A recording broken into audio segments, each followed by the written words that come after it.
akademija pristato kūno lavinimo modulį. 5 sesija. Temos.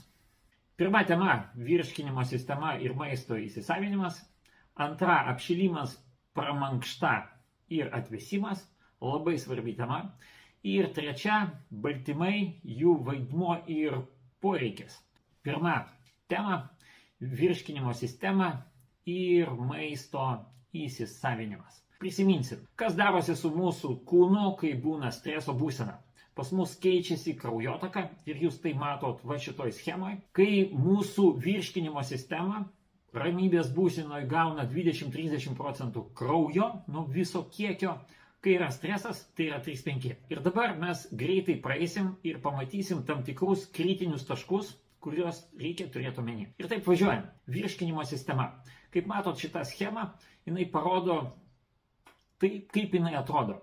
Kas tai tokio? Tai galima įsivaizduoti kaip ilgą vamzdį, kurio ilgis priklausomai nuo žmogaus ūgio, tai tarp 7-10 metrų.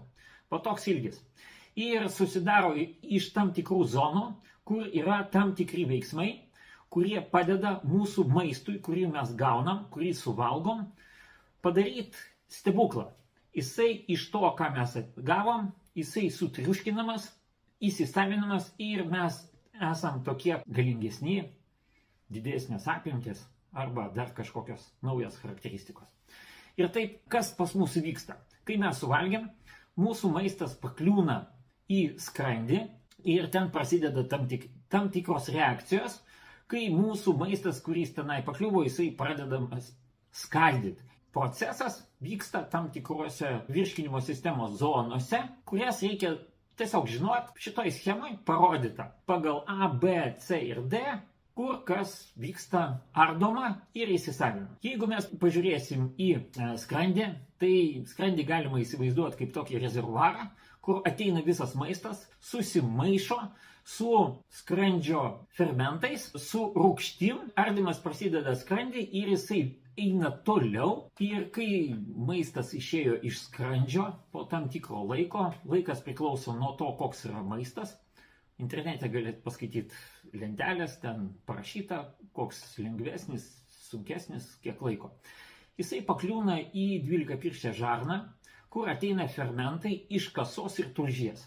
Ir šitie fermentai dar toliau skaldo tą maistą, skaldo riebalus ir angliavandenius. Apie kiekvieną nutrientą mes kalbėsim atskirai. Tai yra tam tikros zonos. B punkte kaip tik ir matom, kad kai maistas išėjo iš skrandžio, ateina į tam tikrą zoną, kur prasideda jo išardymas, įsisavinamas kalcijus, ferumas ir prasideda su folatai. Šitoje schemoje jūs matot, kur įsisavinimas yra intensyvesnis ir kur yra lėtesnis. Bilirubino rūgštės, dalis mišinio, kuris ateina iš tulžies, padeda mums skaldyti riebalus. Ir pats skaldimo procesas vyksta plonajam žarnyne, guburys nukeliavo toliau ir taip viskas vyksta, juda po truputį. Svarbu mums žinot šitam procese, kur yra kritiniai taškai. Kokie yra kritiniai taškai ir kaip stresas veikia, koks yra poveikis. Pradėsim mes nuo pirmos dalies, tai yra nuo burnos. Tai kai mes valgom, jeigu pas mus yra stresas, mažiau pakliūna seilių ir mes jį nesukramtom.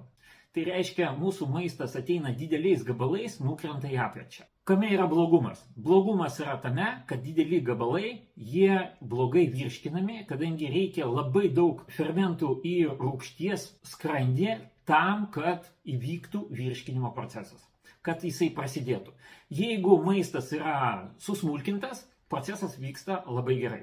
Tai numeris 1, tai gerai kramtyti ir kad būtų daug seilių. Antra zona, kuri super svarbi, tai yra skrandis. Skrandis ten, kur pas mus pakliūna maistas. Reikia žinot, kad jeigu yra stresas, mūsų kūnas neišskiria tiek, kiek reikia fermentų ir atitinkamai maistas ilgiau lieka skrandyje ir po to jisai nedavirškintas išstumiamas toliau į 12-pirštę žarną. Ir va čia yra streso poveikis skrandžiui. Dėl to atsiranda skrandžio opos, stresas turi tokį poveikį. Trečia zona, kuri irgi labai svarbi ir labai jautri stresui. Tai yra 12-pirštė žarna, kur yra taip vadinamas sfinkteris odi, tokia vieta, kur susijungia latakai iš kasos ir tulžies ir kur ateina enzimai virškinimo. Šitoje vietoje koks yra pavojus? Jeigu yra stresas, odi sfinkteris gali neatsidaryti, fermento kasa ir tulžis neišleis tiek, kiek turi būti. Čia viena dalis. Antra dalis irgi yra svarbi, kad tulžis savo fermentus duoda tik tai tada, kai maiste yra riebalai. Bet mes apie riebalų temą ir angliavandenių kalbėsim toliau ir ten mes šitą klausimą truputėlį daugiau nagrinėsim. Trečia vieta, kuri yra labai svarbi, tai yra plonas žarnynas. Plonas žarnynas tai yra zona, kur prasideda įsisavinimas. Ten viskas vyksta automatiškai ir ten yra viskas pasekmė to, kas vyko prieš tai. Jeigu pritrūko fermentų, kurie turėjo įsiskirti tam tikrų laikų, bus nepilnavertis įsisavinimas. Ir tą reikia turėti omeny. Kokiuose sąlygose mes valgėm, kokia kokybė buvo maisto, kurį mes gavom, mes sudarom sąlygas tam, kad arba geriau įsisavintų, ar blogiau. Paskutinė zona, kurią mes galėtume, taip sakant, atkreipdėmėsi, tai yra storas žarnynas, kur irgi vyksta įsisavinimo procesai ir ten gyvena mūsų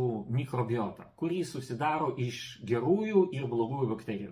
Tarp jų turi būti tam tikras balansas, bet reikia turėti omeny, kad geros bakterijos gamina mums tai, kas reikalinga mums, padeda įsisavinti tam tikrus vitaminus arba net juos gamina. Jeigu jų trūksta, tai tada atsiranda bėdos. Toksinai įsisavina iš storos žarnyno, pakliūna į limfą ir į kraują ir mes gaunam toksikozę. Tam, kad šita zona dirbtų gerai ir kad būtų balansas, reikalinga ląsteliena. Yra tam tikras minimumas ląstelienos, kurios mes turim gauti su maistu, tam, kad storas žarnynas veiktų taip, kaip turi būti. Ir šitoj vietoj tam tikri maisto papildai įvairių gamintojų gali jums padėti, jeigu dėl tam tikrų sąlygų jūs tam tikrą laikotarpį negalit valgyti tiek, kiek reikia salotų arba to maisto, kuris yra tradicinis. Mes turim turėti omeny, kad virškinimo sistema tai yra dalis visos sistemos, kuri yra žmogus. Ir nuo to,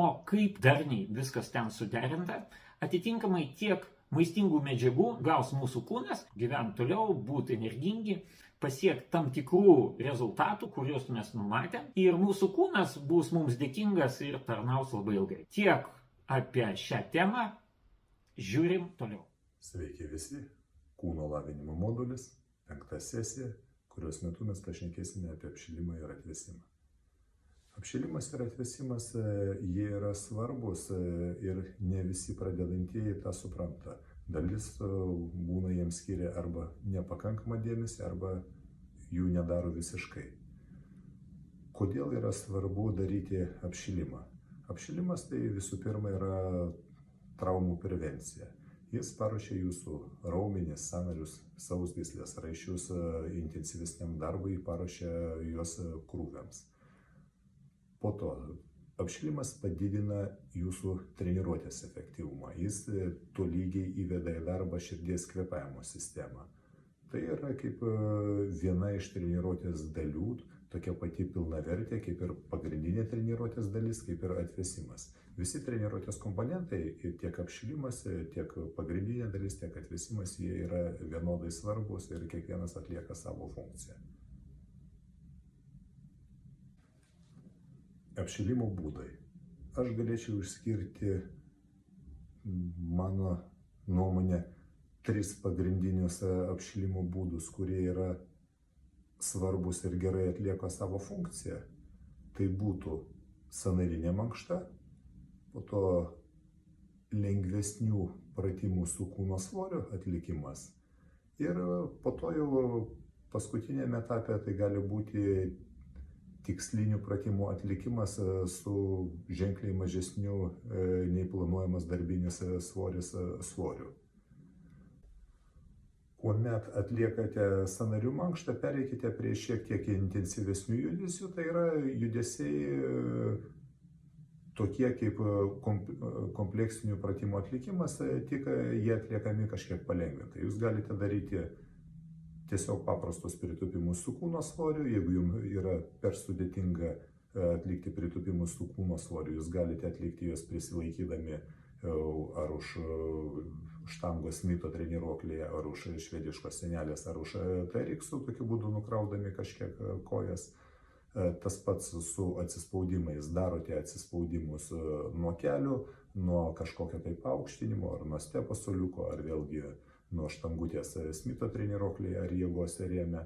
Jie turi būti tokio sunkumo, kad lengvai padarytumėte kokių 12-20 pakartojimų, nepavargdami, o tiesiog jausdami malonumą nuo judesio. Na ir tas pats su prisitraukimais. Irgi prisitraukimam galite naudoti arba Smito treniruoklį, arba jėgos rėmą, galite naudoti TRX treniruoklį, susirandate kampą, kurio vėlgi galite atlikti didesnį pakartojimų kiekį nepavargdami. Tai tokie pagrindiniai visi judesiai pakankamai gerai paruoš tiek jūsų raumenyną, tiek širdies kvėpavimo sistemą, tiek jūsų sąnarius, sausgyslės raumenis intensyvesniam darbui. Ir paskutinė apšilimo dalis, faktiškai tai jau bus net ne visai kaip apšilimas, tai bus tiesiog apšildomieji priėjimai prieš atliekant kiekvieną pagrindinį pratimą tam tikrai raumenų grupiai. Pavyzdžiui, prieš darant pritūpimus jūs padarote 1-2 serijas su lengvesniu svoriu, su maždaug 40-60% nuo pasirinkto darbinio svorio, didesniam diapazone pakartojimų, maždaug 10-12, gali būti iki 15, vėlgi jūs turite įsiklausyti į save, kad sušiltumėt, bet nepavargtumėt, o tik paruoštumėt sąnarius ir raumenis intensyvesniam darbui. Ir tą darote prieš kiekvieną sunkesnį pratimą. Antram, trečiam pratime tokių apšildomųjų serijų jau pilnai pakaks po vieną. Tiesiog prieš sunkią seriją visada pasirenkate maždaug apie pusę arba bent jau 2/3 nuo tikslinio darbinio svorio ir padarote kažkokį tai kiekį pakartojimų, kad jūsų centrinė nervų sistema, kūnas suprastų, kurią trajektoriją jūs planuojate dirbti, kokia bus pasirinkta darbinė amplitudė ir kokius raumenis jūs planuojate apkrauti. Atvėsimas po treniruotės, kam jis yra reikalingas? Na, visų pirma, tam, kad jis kažkiek pagreitina atsistatymą po treniruotės. Jis paspartina pieno rūgšties, vandenilio jonų pašalinimą iš jūsų raumenų, jie greičiau išsivaišto ir tokiu būdu yra pagreitinamas atsistatymas.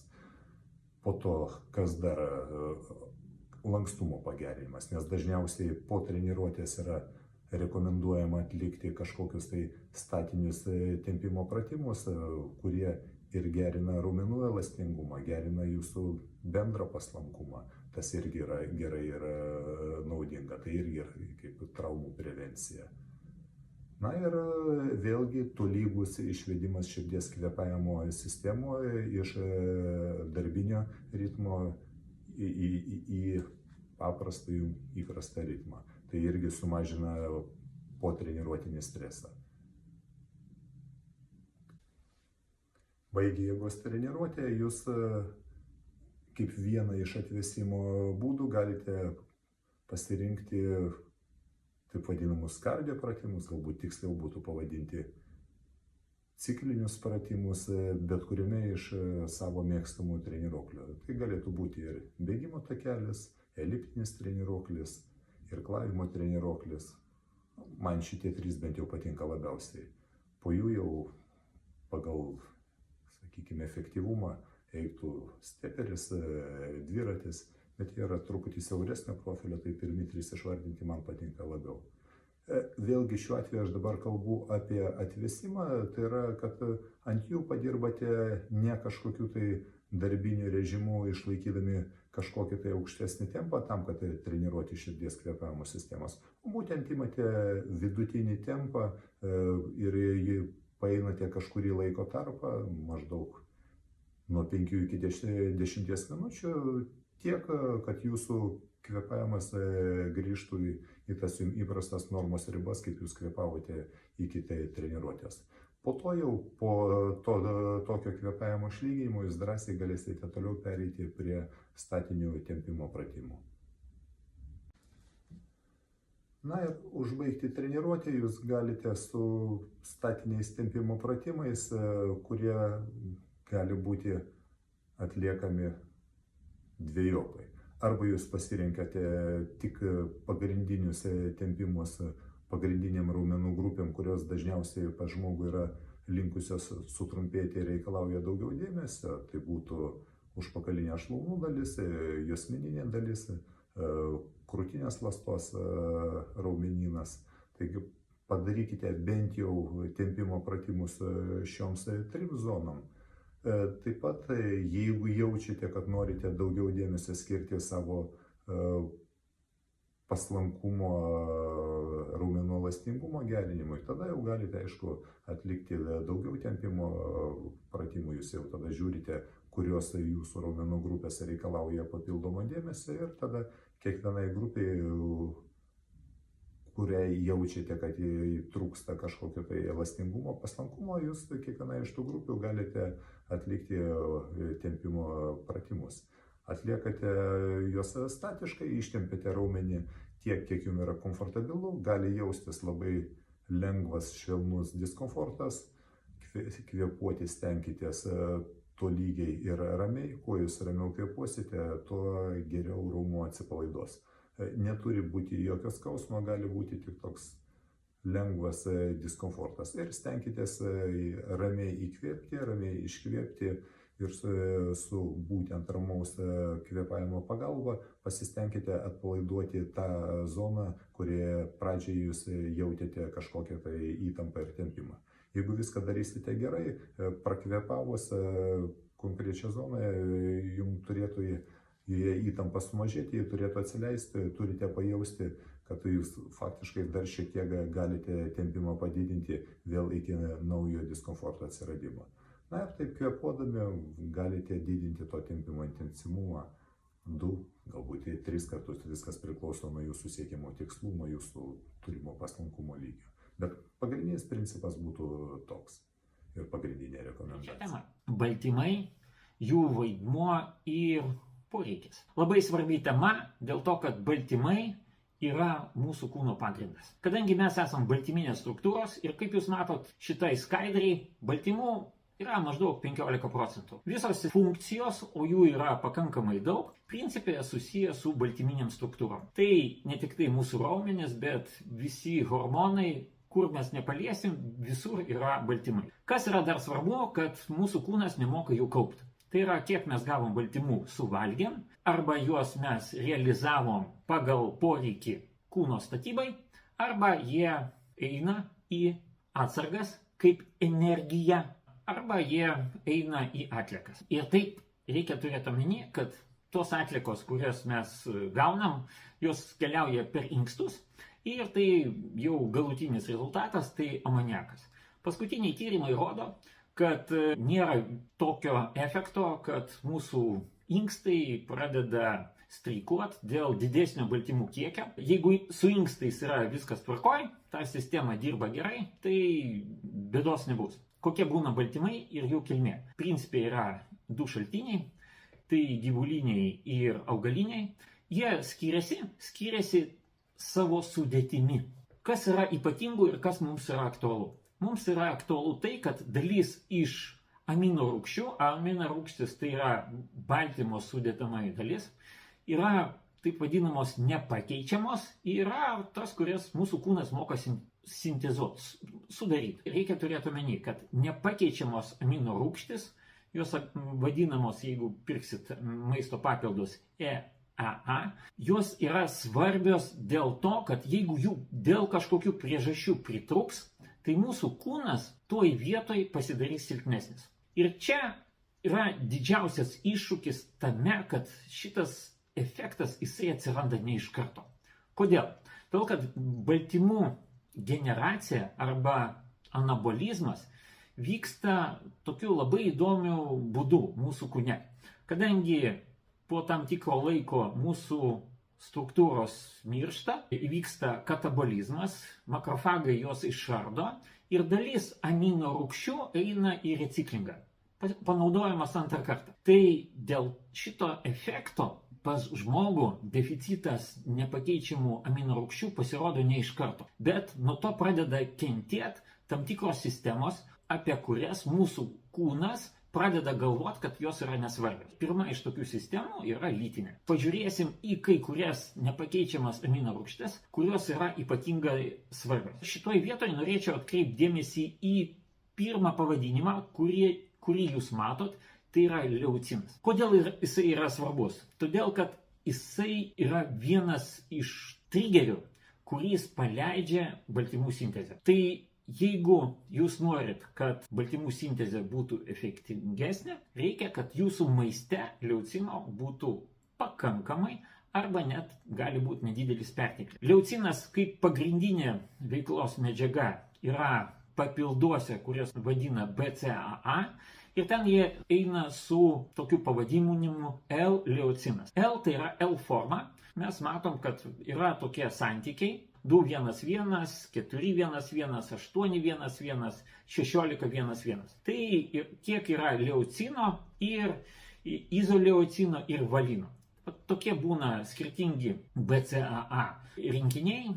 Galit pirkti atskirai leuciną ir jį naudot kaip papildomą priedą prie savo mitybos. Tai bus labai geras stimuliatorius, ypatingai kai jums yra virš 50. Tokie yra ypatumai, bet apie amžių aš dar papasakosiu vėliau. Dabar mes panagrinėsim baltymus, jų sudėtį, kurie yra gyvulinės kilmės ir negyvulinės kilmės. Kaip jūs matot, parodyta skaidriai, kiek yra amino rūgščių skirtingose produktuose, jie išvardinti ir parodyti, kurį yra vienos kilmės ir kitos. Ir kaip matom, kas yra arčiau mūsų kūno sudėties, jisai parodytas juoda spalva, tai principiai yra tie baltymai, kurie yra gyvulininkystės kilmės. Tai jeigu mes vegetarai, atitinkamai reikia labai smarkiai žiūrėti, dėlioti racioną, tam, kad išlygint profilius, tas žmogus gautų tiek, kiek reikia nepakeičiamų amino rūgščių. Yra dar vienas labai svarbus rodiklis, kuris vadinasi PDCAAS. Tai reiškia, kaip įsisavina produktai, kuriuos mes valgom.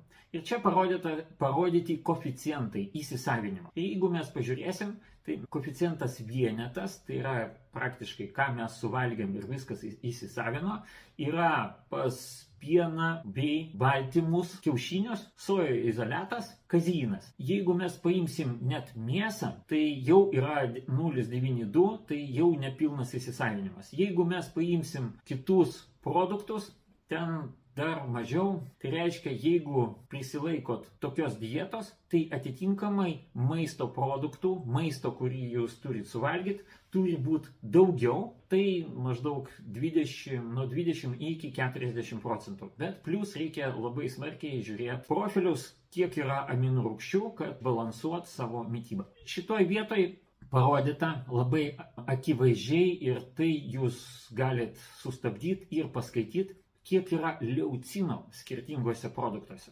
Ir tai yra labai svarbu, kadangi, kaip aš prieš tai ir sakiau, amino rūgštis, kuri skatina baltymų sintezę.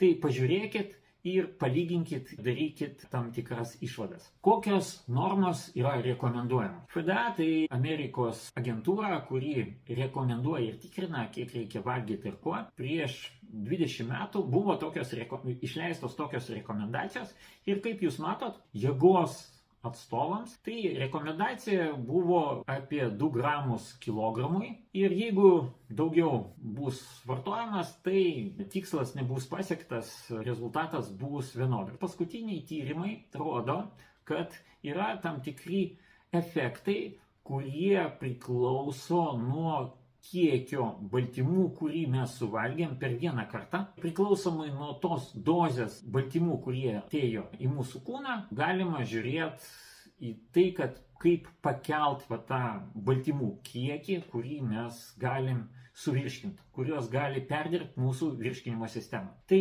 optimalu skaitoma jėgos sporto atstovams tarp 1,6–2,2 gramo kilogramui. Tai ta dozė, kuri praktiškai garantuotai, kad bus įsisavinta, viskas gerai, jūs pasieksit raumenų augimo arba jėgos augimo.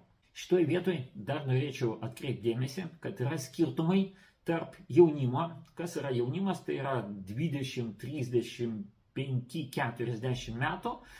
Po to tarp 45 ir 55 yra toks mišrus laikas.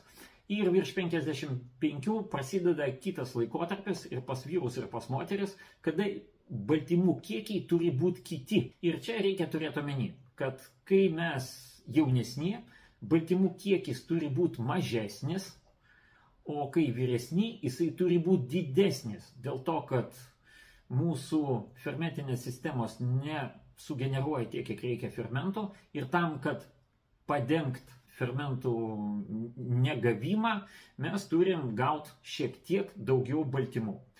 Ir dar kas yra labai svarbu, tai yra tam tikros dozės, į kurias mūsų kūnas reaguoja kaip į tą signalą, kada reikia pradėti įsisavinimą. Tai jaunimui užtenka maždaug 20 gramų pilnaverčių baltymų su maistu, kada prasideda jau tas procesas baltymų įsisavinimas pilnai. Jeigu mes žiūrim vyresnę grupę, tai 50+, tai jau tas vienetas, nuo kurio startuoja toks pat įsisavinimas kaip ir pas jaunimą, tai yra apie 40 gramų. Ir tai yra labai svarbu žinot vyresniai amžiaus grupiai, tai praktiškai man šitas galioja, kitaip negali atsistatyti ir bus problema. Problema tame, kad įstatymo nėra ir bus traumos.